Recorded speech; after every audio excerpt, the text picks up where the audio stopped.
My name's Lucas, and I'm going to share some research I conducted that investigated information flow in sound. When groups of musicians perform together, they need to coordinate without speaking in order to create a cohesive musical product. Large orchestras rely on a conductor, but musicians in small ensembles must listen closely to each other and match their playing in real time. They must anticipate what each performer will play next and then adapt accordingly. One way they accomplish this is through leadership. Professional musicians are trained to follow each other. For instance, all violinists in an orchestra can look to the first violin to understand how fast and how loud to play. However, it's not clear exactly what information they use to do this. Past research in our lab used Granger Causality to examine functional directed connectivity between the body sway of musicians in a string quartet. The body sway of musicians who were secretly assigned as leaders influenced that of followers more than vice versa. Interestingly, this was the case even when they could not see each other, which begs the question, is information that followers use to anticipate leaders playing also contained within the sound itself?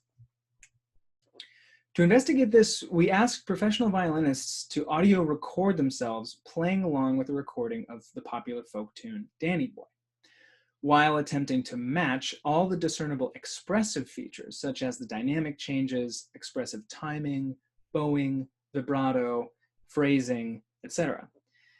These subtle changes affect the amplitude envelopes of sounds, which we extracted from their performances and the recording they listened to. Because only the performance can change while the recording remains the same, we would only expect information to flow in one direction, from the recording to the performance and not vice versa. In this way, the recording functions as the leader while the performance functions as the follower. We found that Granger causality values from the recording to the performance, A, were larger than for vice versa, and B, decreased over the course of 8 trials. The more familiar musicians became with the recording, the less they needed to predict what was coming next. The results from this experiment confirm the efficacy of Granger causality to quantify causal relationships between the instruments in an ensemble using amplitude envelopes. They also shed light on the learning, familiarity, and planning processes that may facilitate coordination between musicians during group performances. Check out my poster for the details, and feel free to come chat with me over Zoom as well. Thank you.